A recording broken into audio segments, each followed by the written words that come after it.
13년 동안 쌓아온 결혼 생활에 균열이 생기기 시작한 건 그 영수증을 발견한 순간부터였다. 서류 가방을 정리하다 실수로 쏟아진 아내의 지갑에서 접힌 종이 한 장이 눈에 들어왔다. 평소였다면 그냥 넣어두었을 텐데 화사한 분홍색 디자인의 영수증이라 무심코 펼쳐보았다. 장미 꽃다발 8송이 88,000원. 날짜는 지난주 수요일. 내 생일도 우리 결혼기념일도 아내의 생일도 아닌 평범한 하루였다. 변호사 일을 마치고 집에 돌아왔을 때 혜원은 평소와 다름없이 저녁을 준비하고 있었고 수빈이는 피아노 학원에서 돌아와 숙제에 열중해 있었다. 그날 집안 어디에도 장미꽃은 없었다. 아내의 지갑을 원래대로 정리하며 마음 한구석이 불편해졌다. 변호사로 일하며 다양한 이혼 소송을 맡다 보니 불륜이라는 단어가 머릿속을 스쳤지만 곧바로 그런 생각을 지워버렸다. 강혜원. 내 아내는 10년 넘게 미술 강사로 일하며 가정을 지켜온 사람이었다. 어쩌면 학생에게 선물 받은 것일 수도 있고 친구에게 선물한 것일 수도 있었다. 하지만 그날 이후 자연스레 아내의 행동에 신경이 쓰이기 시작했다. 예전에는 별 생각 없이 지나쳤던 작은 변화들이 이제는 모두 의심의 대상이 되었다. 샤워 후 바로 잠들던 아내가 요즘은 침대에 누워 스마트폰을 오래 들여다보는 모습, 주방에서 요리하다가도 메시지가 오면 서둘러 확인하는 모습, 통화할 때 목소리 톤이 달라지는 순간들. 40년을 살아오며 이런 의심을 품어본 적이 없었다. 대학 시절 만나 결혼까지 했던 혜원은 내 인생의 반려자이자 딸 수빈이의 어머니였다. 그동안 우리 부부는 서로를 존중하고 대화를 통해 갈등을 해결해왔다. 사소한 다툼은 있었지만 서로의 사생활을 의심할 정도의 문제는 없었다. 그러던 어느 저녁 거실에서 TV를 보던 중 수빈이가 순진한 목소리로 말했다. 아빠, 엄마가 요즘 너무 예뻐졌어요. 트레 립스틱도 샀대요. 무심코 던진 딸의 말이 가슴에 박혔다. 37세. 아내는 나이가 무색하게 항상 자신을 가꾸는 사람이었지만 최근 들어 화장품과 옷에 더 신경을 쓰는 듯했다. 화요일마다 하던 요가 수업은 이제 월요일과 목요일에도 추가되었고 주말 미술 강의를 핑계로 집을 비우는 시간이 늘어났다. 휴대폰 비밀번호도 최근에 변경되었다. 서로의 폰은 언제든 볼 수 있다는 암묵적 약속이 있었는데 어느 순간부터 프라이버시가 필요하다며 비밀번호를 바꾸었다. 그날 밤 아내가 샤워하는 동안 휴대폰을 확인하려 했지만 새로운 비밀번호에 막혀 더 이상 진행할 수 없었다. 스스로가 초라해지는 기분이었다. 아내를 의심하는 남편, 배우자의 사생활을 침해하려 한 변호사. 서재에서 판례를 검토하던 중 우연히 창밖으로 눈길을 돌렸다. 혜원이 차에서 내려 집 앞에 서 있었다. 늦은 시간이었지만 그녀는 누군가와 통화 중이었고 오랜만에 보는 밝은 웃음을 짓고 있었다. 전화를 끊은 후에도 잠시 그 자리에 서서 미소를 머금은 채 아내를 바라보았다. 그때의 표정, 13년 결혼 생활 동안 보지 못했던 소녀 같은 설렘이 그녀 얼굴에 가득했다. 다음 날 아침, 거울 앞에 선 나는 40살의 중년 남성을 마주했다. 검은 양복과 넥타이는 이제 내 일부가 되었고 바쁜 업무로 운동할 시간조차 없어 슬슬 배가 나오기 시작했다. 반면 혜원은 37세임에도 여전히 활기찬 모습을 유지하고 있었다. 문득 우리 사이가 언제부터 이렇게 멀어졌는지 생각했다. 수빈이의 방을 지나가던 중 책상 위 다이어리가 눈에 띄었다. 10살 딸아이의 사생활을 들여다보는 것이 옳지 않다는 것을 알면서도 왠지 모를 불안감에 살짝 펼쳐보았다. 정성스런 그림들 사이로 적힌 글귀가 가슴을 찔렀다. 엄마가 웃으면서 통화하는 아저씨는 누구일까? 비밀인가 봐. 엄마한테 물어봤더니 그냥 일 얘기라고 했어. 딸의 다이어리를 조용히 다듬며 침착함을 유지하려 노력했다. 그동안 법정에서 수많은 증거와 증언을 분석하며 판단력을 길러왔지만 정작 내 가정에서 무슨 일이 벌어지고 있는지 제대로 보지 못했다. 아내와 직접 대화를 해야 했지만 질문을 던지는 순간 우리 관계가 돌이킬 수 없는 방향으로 흘러갈 것 같은 두려움이 엄습했다. 그날 저녁 혜원의 핸드폰이 울렸다. 미수렵회라는 발신자 이름이 화면에 떴다. 그녀는 서둘러 전화를 받고 베란다로 나갔다. 통화는 짧았지만 돌아온 그녀의 얼굴에는 미소가 가득했다. 주말에 전시회 준비로 좀 늦을 것 같아. 저녁 먹고 수빈이 좀 봐줘. 내 직감은 그것이 거짓말이라고 말하고 있었지만 증거는 없었다. 다만 식탁 위에 놓인 가족 사진 속 우리의 환한 웃음이 이제는 과거의 유물처럼 느껴졌다. 균열은 이미 시작되었고 내가 앞으로 마주하게 될 진실은 그 균열을 더 깊게 만들 것이란 예감이 들었다. 아내의 행동을 관찰하기 시작한 지 한 달이 지났다. 변호사로서 증거 수집에 익숙한 내가 이런 방식으로 아내를 의심하게 될 줄은 몰랐다. 하지만 마음속 불안은 점점 커져갔고 혜원의 변화는 더욱 뚜렷해졌다. 우연히 공동 계좌의 카드 내역을 확인하던 중 낯선 결제 내역들이 눈에 들어왔다. 평소 즐겨 찾지 않던 강남의 고급 카페와 와인바, 그리고 내가 한 번도 가본 적 없는 레스토랑들, 모두 회원의 미술 수업이 없는 시간대에 결제된 것들이었다. 특히 눈에 띄는 건 2명의 와인 세트와 코스 요리였다. 아내는 평소 와인을 즐기지 않았다. 의심이 확신으로 변해가는 과정은 생각보다 빨랐다. 회원의 옷장을 열어보니 새로 산 듯한 원피스와 블라우스들이 걸려 있었다. 평소 실용적인 옷차림을 선호하던 그녀가 언제부터 이렇게 화려한 스타일에 관심을 가졌는지 의아했다. 옷태그에는 내가 알지 못하는 부티크 이름이 적혀 있었다. 침대 밑 서랍에서는 새 향수 2병을 발견했다. 결혼 후 단 한 번도 향수에 관심을 보이지 않던 아내였는데 이제는 은은한 꽃향기가 그녀를 따라다녔다. 마치 새로운 정체성을 만들어가는 듯했다. 혼란스러운 마음을 달래기 위해 퇴근 후 가끔 맥주 한 잔을 마시게 되었다. 그날도 동네 술집에서 혼자 생각에 잠겨 있을 때였다. 직장 후배 김 변호사가 우연히 들어와 내 옆자리에 앉았다. 선배님, 왜 이런 데서 혼자 술을 마시고 계세요? 무심코 한 이야기가 술김에 길어졌다. 최근 아내의 행동에 관한 의심, 발견한 증거들, 그리고 내 마음의 혼란까지. 김 변호사는 내 이야기를 진지하게 들어주었다. 그런 후 그가 건넨 말이 가슴을 찔렀다. 혹시 아내분 친구들 중에 지석 씨라는 분 아세요?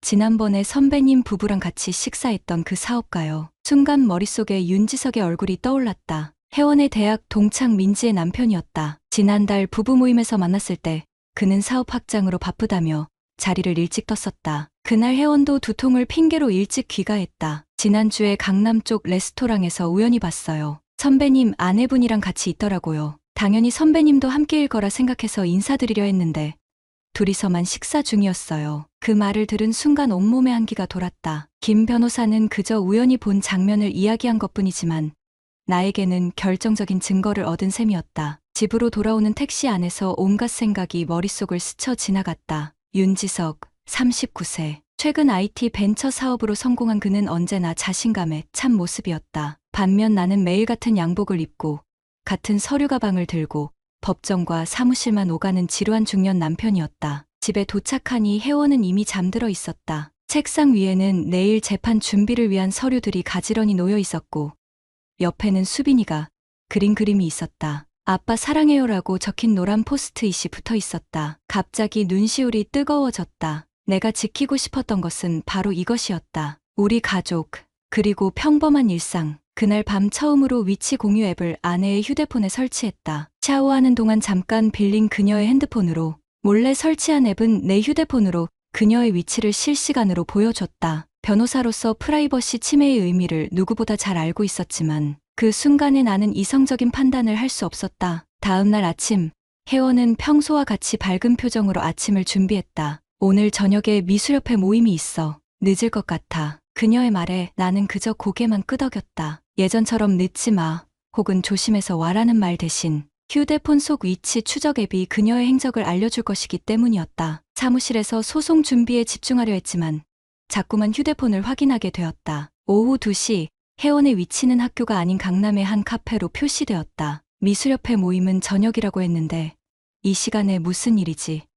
심장이 빠르게 뛰기 시작했다. 잠시 후 그녀의 위치가 백화점으로 이동했다. 2시간 동안 그곳에 머문 후 다시 학교로 돌아갔다. 잠시 안심했지만 저녁 시간이 다가올수록 불안은 다시 커져갔다. 어쩌면 내 의심이 모두 오해일지도 모른다는 생각도 들었다. 하지만 직감은 무언가 잘못되고 있다고 경고하고 있었다. 저녁 7시, 혜원의 위치는 미술협회가 아닌 청담동의 한 레스토랑으로 표시되었다. 참을 수 없는 충동에 휘말려 나는 사무실을 나섰다. 택시를 타고 그곳으로 향하면서도 내가 무슨 짓을 하고 있는지 자책했다. 하지만 이대로 모른 척할 수는 없었다. 레스토랑 앞에 도착했을 때 창문 너머로 그들의 모습이 보였다. 혜원과 윤지석, 창가 자리에 앉아 와인을 마시며 대화를 나누고 있었다. 윤지석이 무언가 말하자 혜원은 환하게 웃었다. 그리고 테이블 위로 뻗은 윤지석의 손이 아내의 손을 감쌌다. 그 순간의 친밀함은 단순한 친구 사이라고 변명할 수 없는 것이었다. 숨이 막혀왔다. 가슴 한구석이 무너져 내리는 듯했다. 영화 속 장면처럼 들어가 한바탕 소동을 벌이고 싶었지만 그럴 수 없었다. 내 딸 수빈이의 얼굴이 떠올랐기 때문이다. 10살 딸아이에게 이런 모습을 보여줄 수는 없었다. 집으로 돌아와 늦은 밤까지 거실 소파에 앉아 있었다. 시계는 자정을 가리켰지만 혜원은 아직 돌아오지 않았다. 수빈이는 자신의 방에서 평화롭게 자고 있었다. 잠시 그녀의 방에 들어가 자는 모습을 지켜보았다. 천진난만한 얼굴, 아직 세상의 어두운 면을 모르는 순수한 아이. 그 순간 결심했다. 무슨 일이 있어도 수빈이에게만큼은 상처를 주지 않겠다고. 현관문이 열리는 소리가 들렸다. 혜원이 돌아온 것이다. 은은한 술 냄새와 함께 낯선 향수 향기가 느껴졌다. 그녀는 조금 놀란 듯 거실에 앉아있는 나를 바라보았다. 아직 안 잤어. 회의가 생각보다 길어졌네. 거짓말이 너무도 자연스러웠다. 13년 동안 신뢰했던 아내의 입에서 이토록 매끄러운 거짓말이 나올 줄은 몰랐다. 묻고 싶었다. 윤지석과의 관계, 그동안의 거짓말들, 그리고 우리 가족의 미래에 대해. 하지만 그 밤에는 아무 말도 할 수 없었다. 대신 미소를 지으며 침실로 향했다. 그날 밤 우리는 같은 이불 아래 등을 돌린 채 서로 다른 생각에 잠겨 있었다. 진실을 마주하는 것은 상상했던 것보다 훨씬 고통스러웠다. 레스토랑에서 목격한 장면 이후 일주일간 나는 아내를 관찰했다. 변호사로서 증거를 수집하듯 아내의 일상을 조각조각 모아 전체 그림을 완성해가는 과정이었다. 그 과정에서 내 마음도 조금씩 무너져갔다. 위치 추적 앱은 혜원의 행적을 고스란히 보여주었다. 화요일과 목요일, 그녀가 요가 수업이라 말했던 시간에 그녀는 항상 같은 호텔 근처에 있었다. 호텔 카페에서 시간을 보내다가 두세 시간 동안 위치 정보가 정지된 후 다시 나타나는 패턴이 반복되었다. 정확한 증거는 아니었지만 내 법조인 경험으로는 충분한 정황이었다. 혜원의 메시지를 확인하고 싶었지만 비밀번호가 가로막고 있었다. 대신 통화 기록을 살펴보니 특정 번호로의 빈번한 통화가 눈에 띄었다. 그 번호는 연락처에 저장되어 있지 않았지만 통화 시간대는 항상 아내가 외출하기 전이나 귀가 후였다. 사무실에서 주변 정리를 하며 우연히 작년 부부 모임 사진을 발견했다. 윤지석과 그의 아내 민지, 그리고 우리 부부가 함께 찍은 사진이었다. 넷이서 환하게 웃고 있는 모습이 낯설게 느껴졌다. 그 당시만 해도 우리는 평범한 친구 부부였다. 언제부터 그들의 관계가 달라졌을까? 지석은 최근 IT 벤처 사업으로 성공한 인물이었다. 항상 최신 트렌드를 따르는 옷차림과 여유로운 태도는 매일 법정에서 같은 양복을 입는 나와는 대조적이었다. 혜원이 그에게 매력을 느끼는 이유를 상상하기는 어렵지 않았다. 젊었을 때 미술을 전공했던 혜원에게 나의 안정적이지만 지루한 법조인 생활은 답답하게 느껴졌을지도 모른다. 용기를 내어 윤지석의 아내 민지에게 연락했다. 점심을 함께 하자는 제안에 그녀는 흔쾌히 응했다. 민지를 만나면서 양심의 가책이 들었다. 그녀에게 진실을 말해야 할까?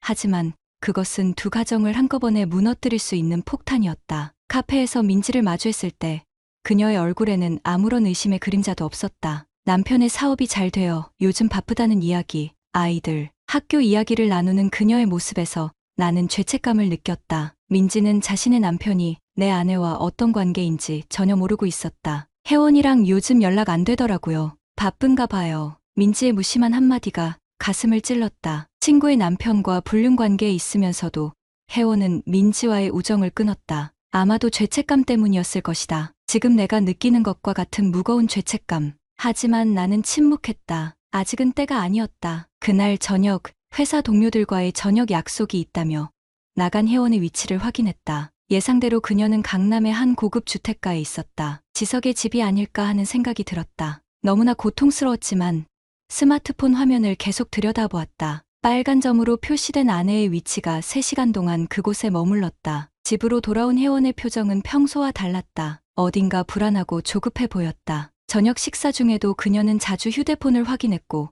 메시지가 오자 화장실로 들어가 통화를 했다. 돌아온 그녀의 얼굴에는 창백함이 감돌았다. 민지한테 연락 왔어.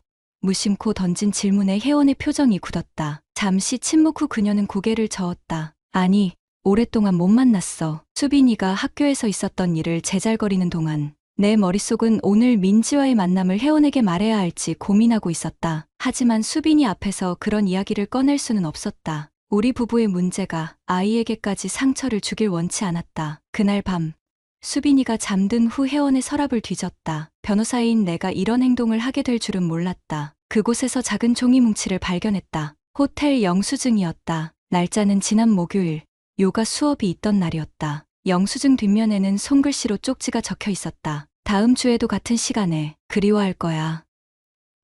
제이는 지석의 영어 이니셜이었다. 증거는 확실했다. 내 아내와 친구의 남편이 호텔에서 만나고 있었다. 모든 의심과 불안은 이제 명백한 현실이 되었다. 다음 날 아침 출근 준비를 하던 혜원에게 물었다. 이번 주말에 우리 데이트할까? 오랜만에 둘이서 시간을 보내고 싶어. 혜원의 눈빛이 흔들렸다. 그녀는 잠시 생각하더니 미소 지었다. 미안해. 이번 주말에 특별 수업이 있어. 다음 주에는 어때? 다시 한번 거짓말이었다. 위치 추적 앱을 통해 이미 확인한 바로는 그녀는 이번 주말 교회로 여행을 계획하고 있었다. 물론 나와 수빈이 없이 아마도 윤지석과 함께. 그날 저녁 용기를 내어 지석에게 직접 연락했다. 사무실 번호로 전화를 걸어 비서를 통해 연결해달라고 했다. 잠시 후 그의 목소리가 들렸다. 최 변호사님, 오랜만이네요. 무슨 일로? 차분하게 대화를 이어갔다. 주말에 골프를 치자는 제안을 했고 지석은 잠시 망설이다 바쁘다며 거절했다. 예상된 반응이었다. 그는 이미 내 아내와의 주말 계획이 있었으니까. 전화를 끊고 창밖을 바라보았다. 가을 비가 내리고 있었다. 물방울이 유리창을 타고 흘러내리는 모습이 내 마음과 닮아 있었다. 모든 것이 서서히 무너져 내리는 느낌. 13년간의 결혼 생활, 그리고 딸 수빈이의 평온한 가정 환경까지. 수빈이의 방에 들어가 보니 그녀는 숙제를 하고 있었다. 평소보다 조용해 보였다.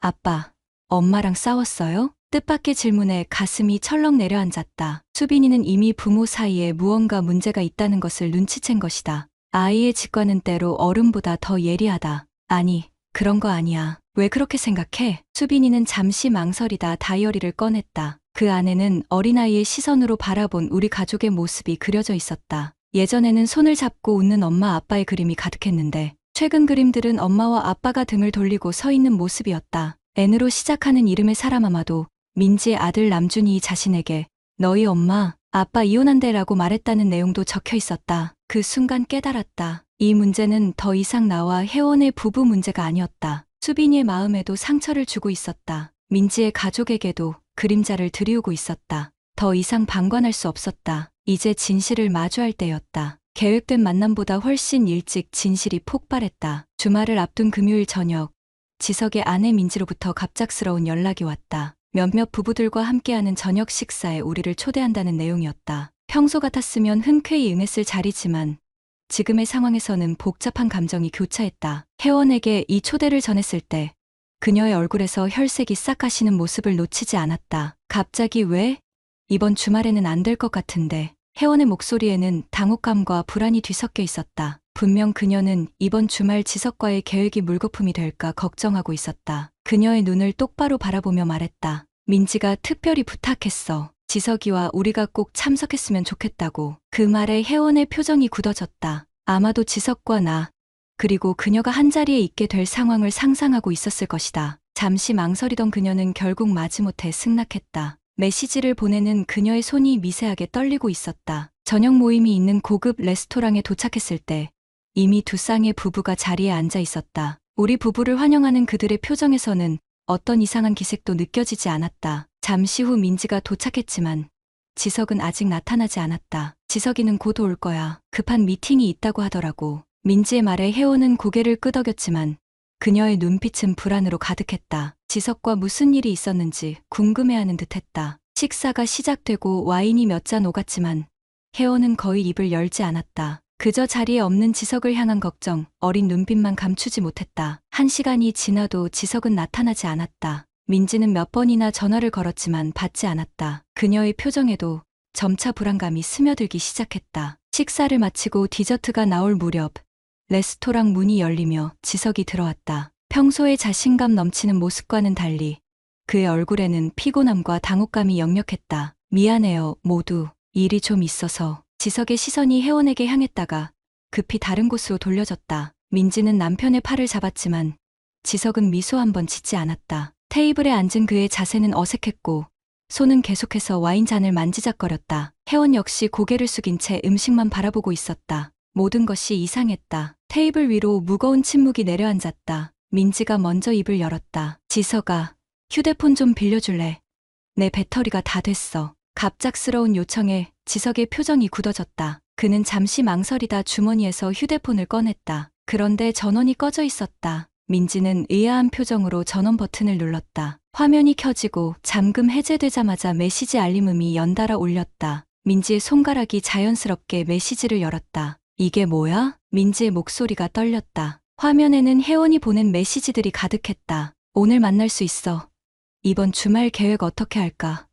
도윤이가 의심하는 것 같아. 조심해야 해. 그리고 마지막 메시지는 오늘 저녁 직전에 보낸 것이었다. 민지가 저녁 모임을 제안했어. 어떻게? 테이블 위로 폭탄이 떨어진 것 같았다. 민지의 얼굴이 창백해졌고 지석은 말을 잇지 못했다. 혜원은 고개를 푹 숙인 채 떨고 있었다. 다른 부부들은 어색한 침묵 속에서 서로 눈빛을 교환했다. 그러니까 너희 둘이. 민지의 목소리가 갈라졌다. 그녀의 눈에는 이미 눈물이 고여 있었다. 지석은 아내의 손을 잡으려 했지만 민지는 그의 손을 쳐냈다. 레스토랑 안의 모든 시선이 우리 테이블로 향했다. 내 안에 쌓였던 분노가 한순간에 폭발했다. 지석의 셔츠 깃을 움켜쥐고 벽으로 밀쳤다. 평소에 나답지 않은 행동이었지만 그 순간에는 이성적인 판단이 불가능했다. 지석은 저항하지 않았다. 오히려 그의 눈에는 체념의 빛이 어려 있었다. 미안하다. 정말 미안해. 그의 사과는 공허하게 울렸다. 주변 사람들이 우리를 말리려 했지만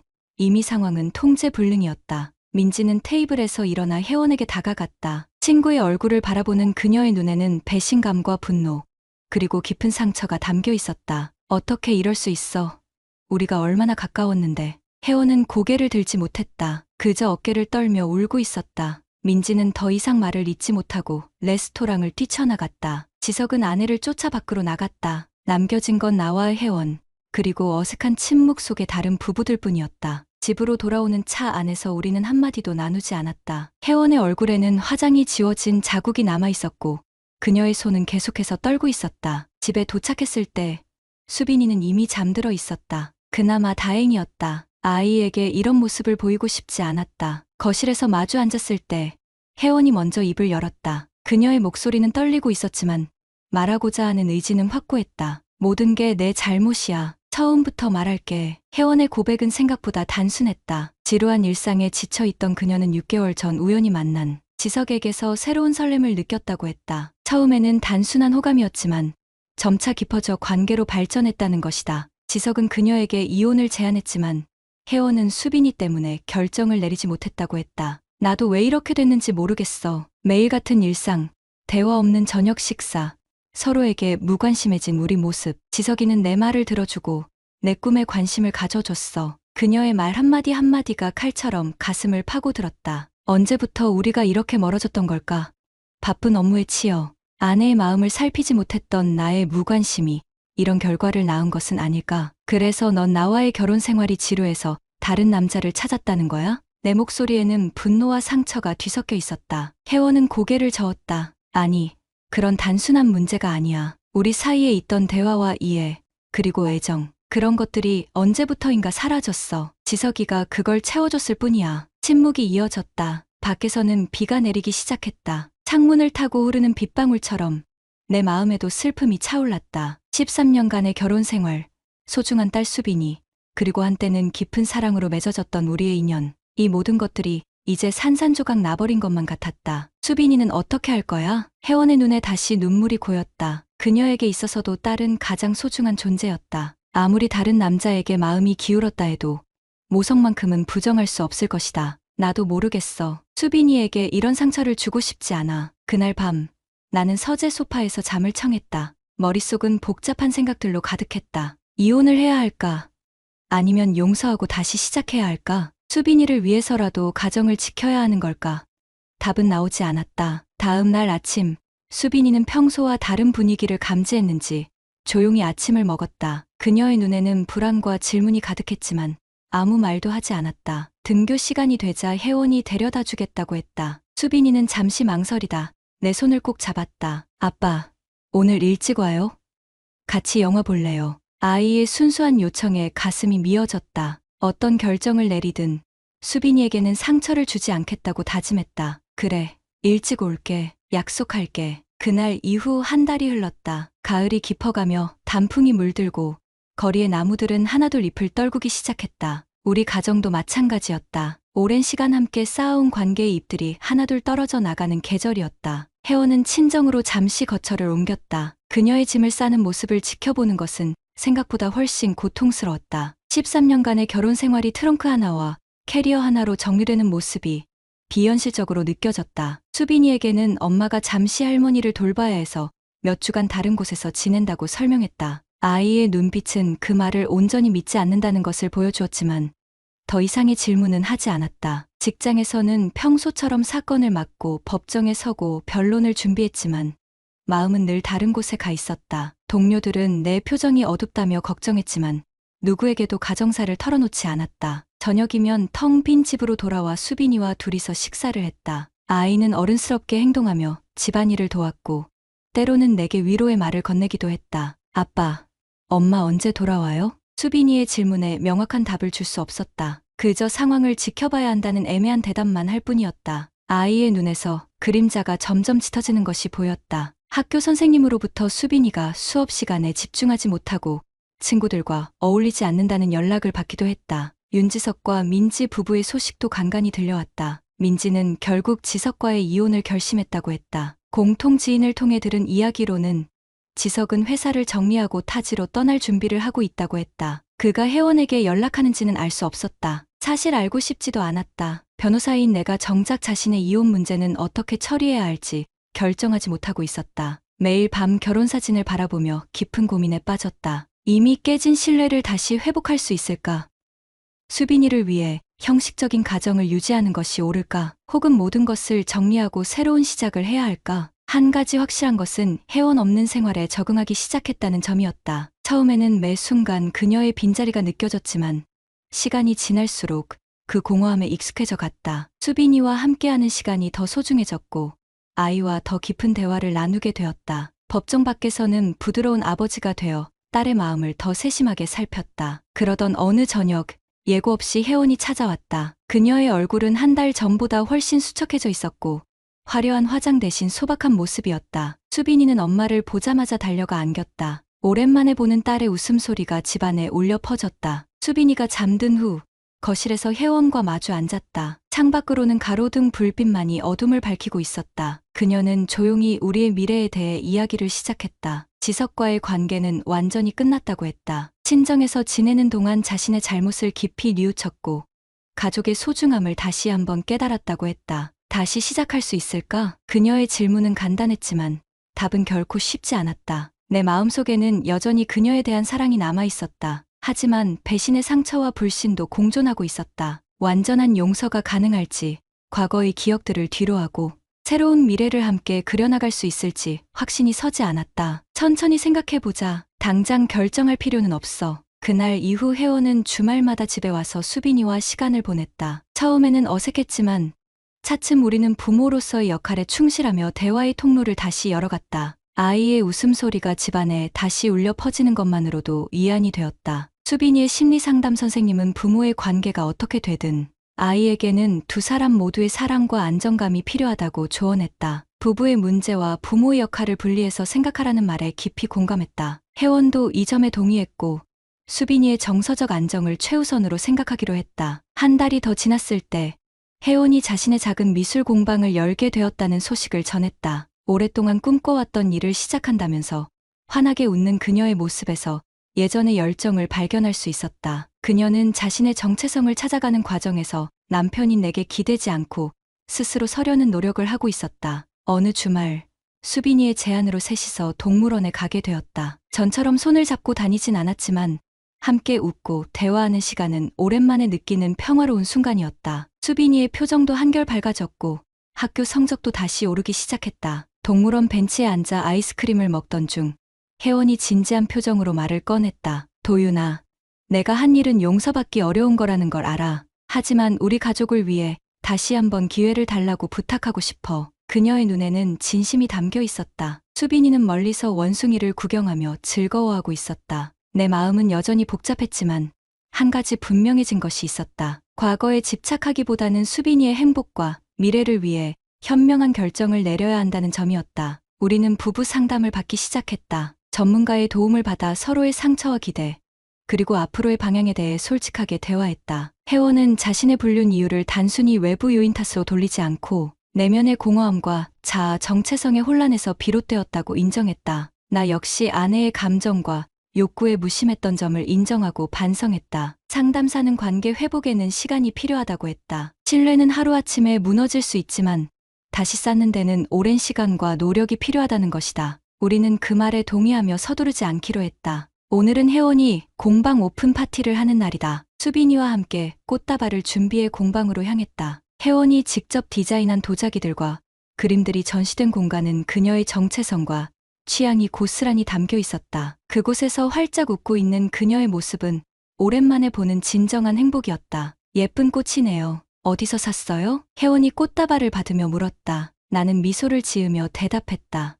우리 동네 꽃집이야. 영수증 필요해? 우리는 서로를 바라보며 웃었다. 그 작은 농담에는 지난 상처를 뛰어넘으려는 의지가 담겨 있었다. 수빈이는 엄마의 작품들을 구경하며 즐거워했고 지인들의 축하 속의 파티는 성공적으로 진행되었다. 결혼 반지를 다시 끼게 될지 혹은 완전히 다른 길을 걷게 될지는 아직 모른다. 하지만 한 가지 확실한 것은 이제 우리는 과거의 실수에서 교훈을 얻고 더 성숙한 관계를 향해 나아가고 있다는 점이다. 수빈이를 위해서가 아니라 우리 자신의 행복을 위해서 말이다. 돌아오는 길.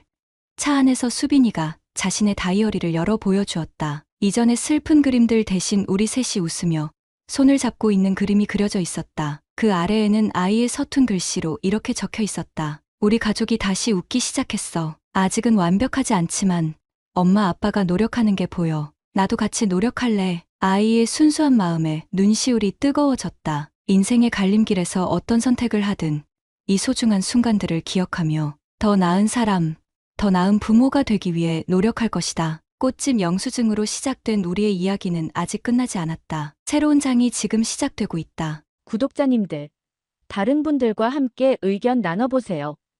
저도 읽어보며 소통하겠습니다.